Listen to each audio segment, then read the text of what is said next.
Hello everybody, before we get started in this video, which you're gonna love by the way, this is a really cool video. This video is sponsored by the people at Checkride Study Guide. You're gonna wanna listen if you're a private pilot student for this one, because the people at Checkride Study Guide have made some amazing private pilot flashcards. There's over 300 which are going to help you study for your private pilot check ride. This is such a valuable thing. Back when I was doing my private pilot training, I didn't have anything like this. If I wanted to make flashcards, I had to make them all myself, which I ended up not doing because that's a lot of time spent. I've got it done for me now. Checkride Study Guide, you're a little bit late on that. Where were you back in 2012? Look at how many you get. You get 300 cards, and they're all beautifully made, by the way. Very, very premium. You get your question on one side, your information and the answer on the other side, and you also get a reference as to where they are finding the information. So if you don't quite understand it from the flashcard, you can go and look up where it is and study it. So helpful. The airport operations.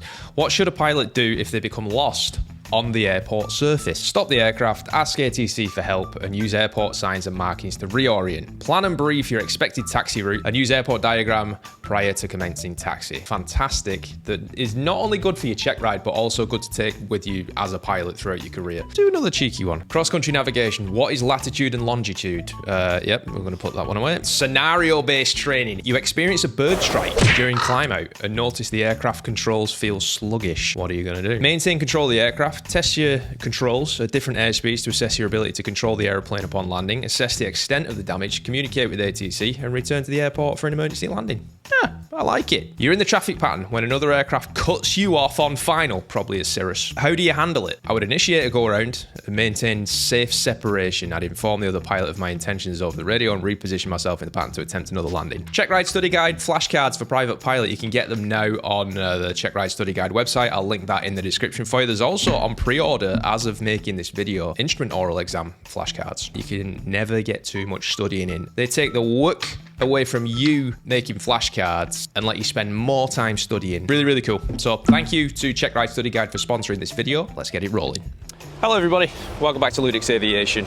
Standing outside 734 My Golf for Cessna 172. You may watch aviation videos and think to yourself, I want to record my flights as well. Well, that's what we're here to talk about today, because I'm going to tell you all about my setup for recording inside the cockpit, how I set everything up, what components I've got. You are going to need some sort of recording device. I recommend action cameras. The cameras that I use are Insta360 Ace Pro 2. These are the best action cameras that I've used inside the cockpit. Battery life is amazing. Image quality is fantastic. Overheating, I use 2 of them in my setup and they've just never overheated. I used to be a GoPro guy. I am no longer a GoPro guy. I'm an Insta360 guy. So another thing that you will need, if you're going to run 2 cameras to run a panel cam and a face cam, you will need one of these for the camera that is facing towards the panel. I'll show you why shortly. For the face cam, use some sort of mounting device. I use a suction cup mount. You can use any of them that will attach to an action camera.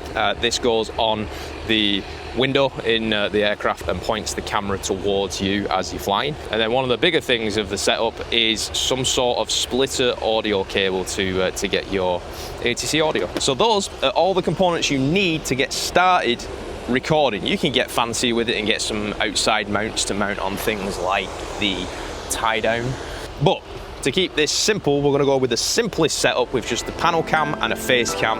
Let's get it set up.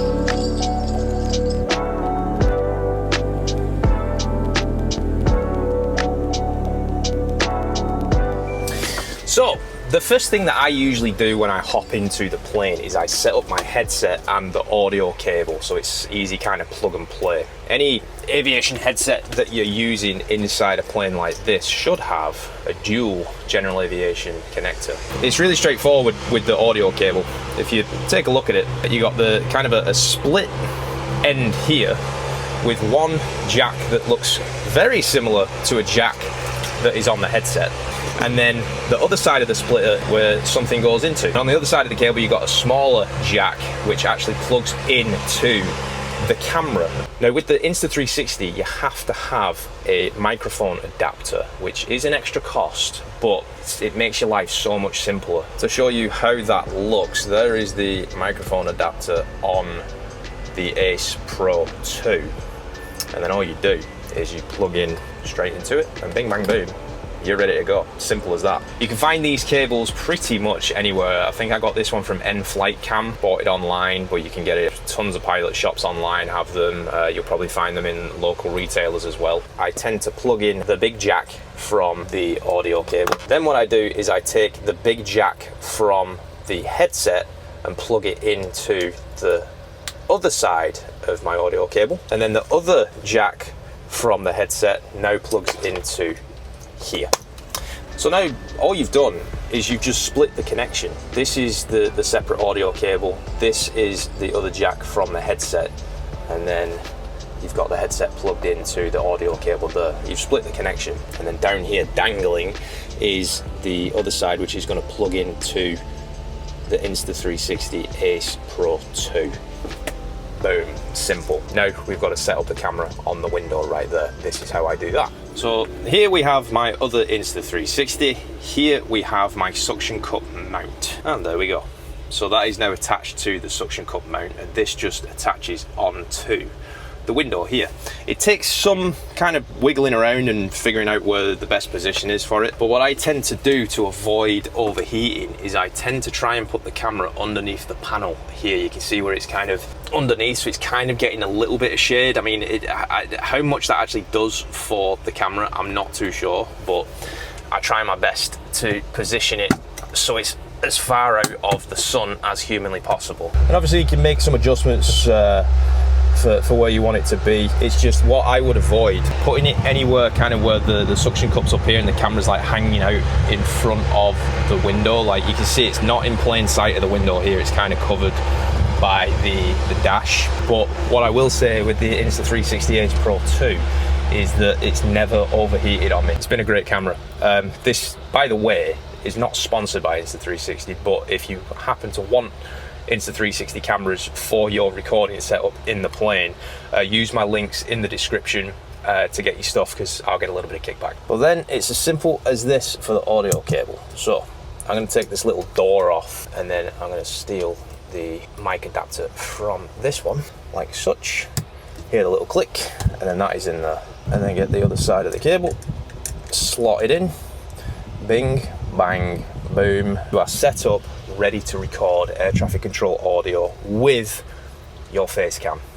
Easy as that. Then what I try and do, because obviously you've got these cables going around, you don't want them hanging over the yoke or anything like that. I've 3D printed some kind of really bad, honestly, but cable tidies to keep everything together. You can use zip ties, you can use whatever you want, but I'll tend to kind of trap the cables with the jack that plugs into here, and yeah, it keeps it away from the yoke and everything's good to go. Now we have the other camera to get the panel shot, so let's set that up.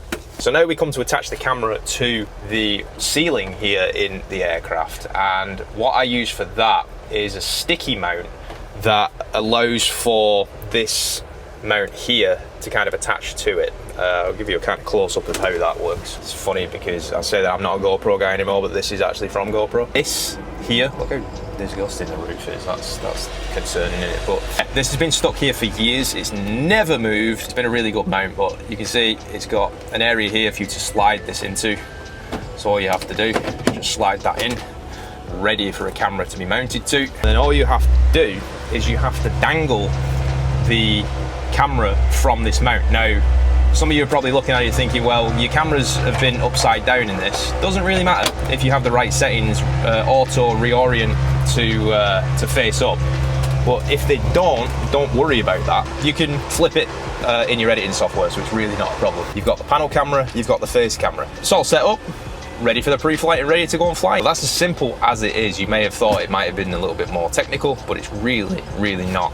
Set up your face cam, set up your panel cam, plug the audio cables in, and you're ready to go. Just to finish up with a few tips for you if you're going to go and record in flight. Make sure that when you set up the cameras, they are set and forget. Do them before the pre-flight, then focus on the pre-flight and the flight itself. Last thing you want to be doing while operating an aeroplane is worrying about cameras. I always say that when I set up the cameras, they get what they get. If they die in flight, even before the big landing that I wanted to get on camera, that's just the way it is. Focus on the flying. Another big tip, if you are going to be recording your flights and posting it online, just be careful what you post. You want to make sure that you're not putting anything out there that shows you breaking a rule, doing something you shouldn't be. For one, the authorities will be watching. Trolls will be watching to try and bring you down, but also maybe future potential employees might be watching as well. Just be careful what you throw out there. I was scrolling on TikTok recently and came across a video of somebody landing and not wearing the shoulder harness. Obviously, that's in the Federal Aviation regulations. Nobody's perfect, but you have to be sensible and responsible when posting videos online, especially in aviation. There we go. Thanks for watching. Appreciate you being here. Leave a like, subscribe. See you next time.